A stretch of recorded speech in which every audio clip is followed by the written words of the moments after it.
వి gold trusted gold buyers తాకట్టులో ఉన్న మీ బంగారాన్ని విడిపించి ఈ రోజు ఉన్న మార్కెట్ ధరకే కొనబడును. ఇప్పుడే కాల్ చేయండి. కర్నూలులోని కావేరీ ట్రావెల్స్లో పూర్తిగా ప్రయాణిస్తున్నటువంటి ప్రయాణికులంతా మంటల్లో చిక్కుకుపోయి ప్రాణభయంతో విలవిల్లాడిపోయారు. కొంతమంది చనిపోయినటువంటి ఘటన చోటు చేసుకుంది. ఇది నిజంగా చాలా బాధాకరం. అయితే ప్రస్తుతం అదే బస్సులో ప్రయాణిస్తున్నటువంటి జయసూర్య తల్లి రమాదేవి మనతో ఉంది. బాబు ఏమని చెప్పి వెళ్ళాడమ్మా? ఎప్పుడు వెళ్ళాడు? నిన్న 3 గంటలప్పుడు మా బాబుకి ఇంటర్వ్యూ ఉందండి బెంగళూరుకి. 9:30కు బస్సు అయితే ఇంకా నిన్న చిన్న పూజ ఉండి భోజనం లేట్ అయ్యింది. బస్సు మిస్ అవ్వడం వల్ల వెళ్ళి ముసాపేట్లో ఎక్కాడండి. బస్సు బెంగళూరుకి వెళ్ళాడండి. బెంగళూరుకి వెళ్ళాడు. అది 3 గంటలప్పుడు ఇలా ఫైర్ అయిపోయిందండి మొత్తం బాబు. అంటే అందులో ప్రయాణిస్తున్నటువంటి దాదాపు 20 మంది మృతి చెందారు ఇప్పటికే. ఆ ఘటన తెలిసిన తర్వాత అసలు బాబు ఎలా ఉన్నాడు, అక్కడ ఏంటి అని చెప్పేసి మీకు ఎవరైనా కాల్ చేయడం, మీరు బాబుకి కాల్ చేయడం ప్రయత్నించారా? కాల్ చేశాము. చాలాసేపటి వరకు ఏ ఫోను మాకు కలవలేదు. కలవకపోతే చాలా భయమేసింది. అయితే ఇంకా మా అమ్మాయికి వేరే వాళ్ళ ఫోన్ తీసుకొని మా బాబు కొంచెం స్పృహలోకి వచ్చిన తర్వాత ఫోన్ చేసి చెప్పాడండి, ఇట్లా బస్సు ఫైర్ అయిపోయింది, నేను సేఫ్గానే ఉన్నాను అని చెప్పేసి చెప్పాడంటే. కొద్ది క్షణాల వరకు ఫోన్ కలవనప్పుడు నిజంగానే ఆ భయం అనేది మాటల్లో చెప్పలేనిదే అని చెప్పచ్చు కదండి. అసలు ఉన్నాడో లేడో తెలియని సిచ్యువేషన్ కదా మాది. ఏం చేయాలో అర్థం కాని పరిస్థితులు. కానీ నేను అందరికీ చెప్పుకునేది ఒకటే, మా అవసరాల నిమిత్తం మేము ఏదో ఒక బస్సు ఏదో ఒకటి పట్టుకొని ఏదైనా వెళ్తూ ఉంటాం. ఒక డ్రైవర్ని నమ్ముకొని ఇంతమంది అసలు ఏం అన్యాయం చేశారు వాళ్ళు ఆ పిల్లలు పాపం. ఎందుకు వాళ్ళకి అలా అయ్యింది? వాళ్ళు అలా అయినప్పుడు కనీసం డోర్లు ఓపెన్ చేసి ఏమన్నా పగలగొట్టుకోవడానికి కూడా ఏమీ లేవంట. మా ప్రాణాలతో ఎందుకు మీరందరూ ఆడుకుంటున్నారు? దయచేసి ట్రావెల్స్ వాళ్ళకి నేను చెప్పుకునేది ఒకటే, మంచి వాళ్ళని చూసి పెట్టుకోండి. మా ప్రాణాలతో మా జీవితాలతో మీరు ఆడకండి. ఒకవైపు మీ బాబు సురక్షితంగా ఉన్నాడు అని తెలిసింది మీకు, కానీ చాలామంది అందులో ఉన్నటువంటి కుటుంబాలే ఈరోజు చనిపోయినటువంటి పరిస్థితి ఉంది. ఏం చెప్పండి? వాళ్ళకైతే వాళ్ళ కుటుంబాలకు కూడా మేమేం చెప్పలేని పరిస్థితి అండి. ఆ బాధ అనుభవించే వాళ్ళకే తెలుస్తుంది. చెప్పలేను మేడం, నేనైతే అసలు ఏం చెప్పలేనండి. ఈ కళ్ళల్లో పెట్టుకుని పిల్లలు ఉన్నారు, భార్యాభర్తలు ఉన్నారు, చిన్న పిల్లలు ఉన్నారు. ఎందుకు వీళ్ళు ఇలా చేస్తున్నారో మాకు అర్థం కావట్లేదు అసలు. వాస్తవానికి అక్కడ ఉన్నటువంటి డ్రైవర్స్ కూడా వెంటనే అక్కడ నుంచి వెళ్ళిపోయారు అని చెప్తున్నారు. నిజంగా అంతమంది ప్రాణాలని పోతున్నా పట్టించుకోకుండా పోవడం ఏం చెప్తారు?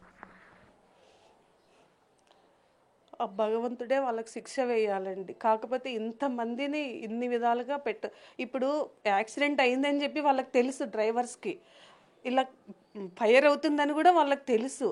పడుకున్నారు 3 గంటలప్పుడు, అంటే అందరూ పడుకునే టైం, పడుకున్నారని కూడా తెలుసు వాళ్ళకి. పడుకున్నప్పుడు కనీసం వాళ్ళు ఉంటేనే ఇప్పుడు ఎక్కడ ఏముంటాయి ఏంటి అనేది తెలుస్తుంది. ఒక హ్యామ్మర్ లేదు, ఏమి లేదు, ఏమన్నా పగలగొట్టుకోవడానికి కూడా లేదు. ఇలా యాక్సిడెంట్ చేశారు, దిగేశారు, వెళ్ళిపోయారు, బస్సును వదిలేశారు. ఫ్రంట్ డోర్ ఓపెన్ చేసినా చాలామంది బతికుండేవాళ్ళు, కానీ ఫ్రంట్ డోర్ కూడా వాళ్ళు ఓపెన్ చేయకుండా వెళ్ళిపోయారు. ఎవరో కొంచెం తెలివిగా ఉన్న వాళ్ళు ఇటు అటు దూకేసి బతికిపోయారండి. మిగతా వాళ్ళ పరిస్థితి ఏంటి? మా బాబుని కూడా, వాడు కూడా నిద్రలోనే ఉన్నాడు. ఒక కారు అతను వెనకాల వచ్చి కొట్టి లేపితే మా బాబు ఇంకొక ఆవిడ కలిసి డోర్లను పగలగొట్టారండి. ఒక 30 సార్లు అట్లా కొడితే కాళ్ళతో అది బద్దలైపోయి పడిపోతే కిందికి దూకాడు. దూకిన వెంటనే మా అబ్బాయికి కూడా కాలు ఫ్రాక్చర్ అయ్యింది. ఎన్నో సీటు రిజర్వేషన్ చేసుకున్నాడు మీ బాబు? పరిస్థితి ఎలా ఉంది ఇప్పుడు? 16 అండి, 16 హాస్పిటల్లోనే ఉన్నాడు. 2 కాళ్ళు అయితే ఫ్రాక్చర్ అయ్యాయండి ఇప్పుడు. వాస్తవానికి మనం విజువల్స్ చూస్తుంటేనే చాలా భయంకరంగా ఉన్నాయి. ఆ బాధ తట్టుకోలేకపోతున్నాం. అక్కడ ఉన్నటువంటి మనుషుల పరిస్థితి ఆ టైంలో ఎలా ఉండుంటుంది? ప్రాణభయంతో బిక్కుబిక్కుమంటూ ఒకవైపు. మా బాబుకి అయితే ఏం తోచలేదంటండి. అసలు ఏం చేయాలో వాడికి అర్థం కాదు. అలా కూర్చుండిపోయాడంటండి చాలాసేపటి వరకు. ఘోరమైన పరిస్థితి అంట మేడం. అసలుకి వాడు ఉండడము మాకు ఇంకా ఆ సిచ్యువేషన్లో మా బాబు ఉన్నాడు అనుకోవడం ఊహించుకోలేకపోతున్నాం మేము. అసలుకి బతకడమే మాది అదృష్టం, అంతే మేడం. వాడు బతకడమే అదృష్టం. వాస్తవానికి ఏదైనా ఘటన జరిగినప్పుడు అది చూస్తేనే మనం తట్టుకోలేకపోతాము. కానీ మన కుటుంబ సభ్యులు, మన పిల్లలు ఉంటే ఆ బాధ వర్ణాతీతము. ఆ తల్లి కన్నీరు మున్నీరు అవుతుంది. అదృష్టవశాత్తు బాబుకి ఏం కాలేదు, కానీ మిగతా వాళ్ళ ప్రాణాలన్నీ పోయాయి. డ్రైవర్ల నిర్లక్ష్యం కంటికి కనిపిస్తుందని చెప్తున్నారు. ఏమవుతారమ్మా జయసూర్య మీకు? అమ్మమ్మను మనోడా ఎప్పుడు తెలిసింది మీకు ఇలా బస్ అంతా కాలిపోయిందని? 6 కల్లా తెలిసింది. వీళ్ళు చూస్తూ ఉన్నారు. నేను అప్పటికి కూడా లేయలే. నేను లేచాలకి 7 అయింది. ఏం చెప్పెళ్ళాడు మనోడు నీకు? పోయొచ్చమ్మా అన్నాడు. అంతే. చెప్పండి, అంటే వాస్తవానికి చాలామంది చనిపోయారు, కానీ జయసూర్య అదృష్టవశాత్తు ఆ చిన్న గాయాలతో బయటపడ్డాడు. ఇలాంటివి తరచూ జరుగుతూనే ఉంటాయి. ఏం చెప్తారు? డ్రైవర్ నిర్లక్ష్యం వల్లే కదండి అలా అయింది.